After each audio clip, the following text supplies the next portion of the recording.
guys, it's Syama Maher here, CEO of Scaling Retail, and this week we're talking about production sampling. Now, whether you are a seasoned business owner or simply launching a business for the first time, understanding your production calendar and all the different ways in which you need sampling is a critical juncture in being able to scale up your business. Now, unbeknownst to many, and certainly something you find out after you've been around the block a couple years, is you actually need more time and samples than one might actually think. And so when you're sitting down and looking at your production calendar and all of those different marks, you've got to really plan for it and also make sure you have the right people and resources in order to execute properly. So certainly things we need to keep in mind for would be obviously planning for your patterns, your tech packs, your pre-production samples, your salesman samples, and then certainly any of your post-market samples for the final product that you're going to be producing. And then obviously midway through production, you'll be looking at your TOPs, which are your top of production. So let's unpack what this production cycle needs to look like and how you start to work backwards from when you actually need to be able to deliver the goods. So, number one, the first and best way to start to look at your production calendar is to really ask yourself, what are the milestones of when do I actually need to do photography with my product? Now, I like to benchmark things around photo shoots because obviously those are the moments where you need to have the full collection and everything that you're going to be using, whether that is for a trade show, your lookbook for selling, or whether that's even just to be able to get your products online and go into production and do that photo shoot. So, when you're starting to figure out what those timelines look like, I like to say the top of whatever it is you're going to be putting out there. If you are doing wholesale market, I would say, when am I doing my lookbook photo shoots? When do I need to plan out those photo shoots? So maybe you're doing your photo shoot in January because you plan to be hitting February market.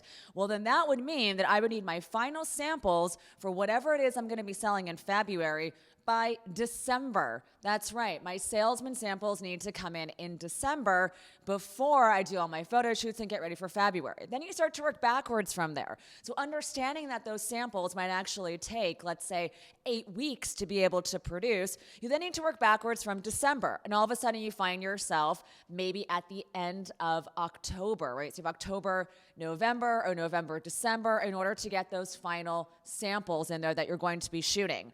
And then you have before those samples, right, to work backwards. Now, chances are the first time you work with production, you're not going to have the best samples out the gate. So you need to work backwards to adjust for any sort of fittings and any sort of size grading. So generally speaking, when you start to think about how many different rounds of fittings you might need and how often you need to be grading your product to really make sure you're doing all the different size runs properly, especially, guys, if you're doing size inclusivity, that means that you're not just going to have one fit model that's going to be trying on a size extra small or small. Chances are you're going to have multiple fit models. So you might have someone who's trying on a size extra small or small, or then you might also have another fit model who's kind of your baseline for an XL or a 2XL. Then when you start to work backwards from when those size fits and those size grades happen and you do those fit models, you then also need to work backwards from that and say, okay, well now I'm looking at when do I need my first set of samples to actually come in so I can make way for, let's say, 1 or 2 different kinds of revisions. And what's most important about this process, guys, is everything really stems from your initial patterns, your tech packs, and what your first protos look like. So when you're in the process of designing a collection, it's not simply a matter of saying, well, here are my sketches, now go ahead and produce the collection. In fact, you're saying, here are my sketches, now I have to make the sample, maybe in a graige or a muslin, and then from there you do the fittings, and then from the final fittings on the muslin or the graige, you then move on to doing your patterns. Once you get your patterns done, your tech packs done, and then you start moving into sampling. So there's a really happy medium spot here where it's basically cutting the difference between when you start the design process to how long development is going to take. Now, one of the biggest issues that I have seen working with different brands along this line are you start off with design and development with a certain number of styles. However, when it comes time to actually going into the sample making process, you might get some samples back and say, these ones are actually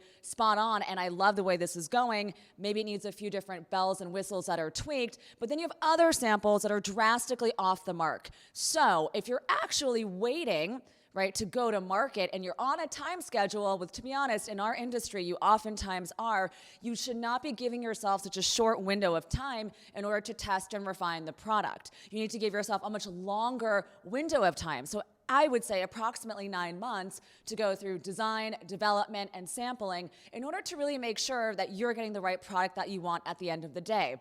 Once you've nailed it down, you know your categories, you know your bodies and shapes or less outliers, you can certainly start to diminish that time. In some cases, you might be able to do 3 months or maybe even 6 months as a happy medium. But if you're testing out new styles, if you're going into new product categories, you want to make sure that you have enough visibility and time to allow for those kinds of adjustments. Now, one final factor here that's really important. Oftentimes, your manufacturers are not going to tell you all of this information. It's really in their best interest just to, get the product, have them make whatever they can, sell you what the bulk is going to look like in the final PO, and then have you continue. Now, a lot of manufacturers who actually are working hand in hand with you as a business leader are going to be able to sit down and say, okay, let's work on your time and action calendar. Let's look at your WIP report, your work in progress report.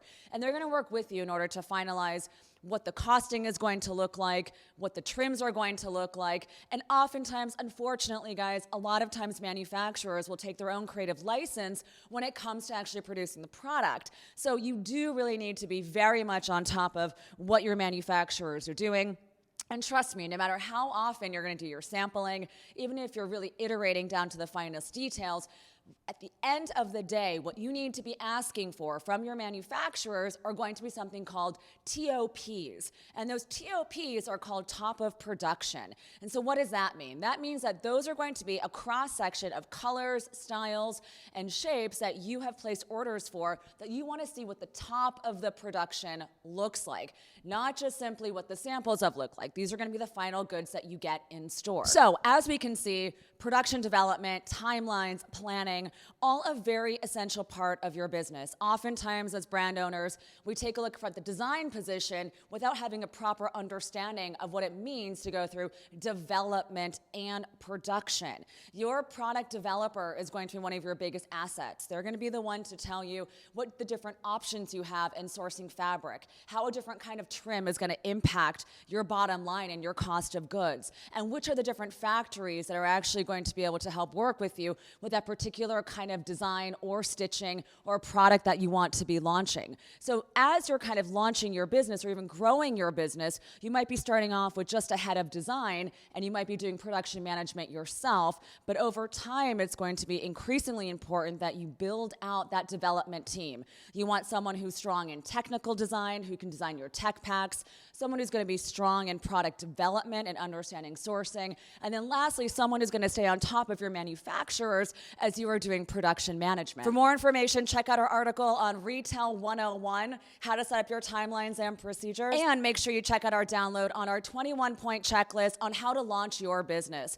Really important information in there, guys, opportunities to find out more than just about production, but how you really start to string all of those timelines together to allow for a profitable and successful business launch. Please leave comments below, head on over to Instagram at Scaling Retail, and send us an email at hello@scalingretail.com for more information on how we can help you launch, grow, and scale your fashion business. Thanks, guys.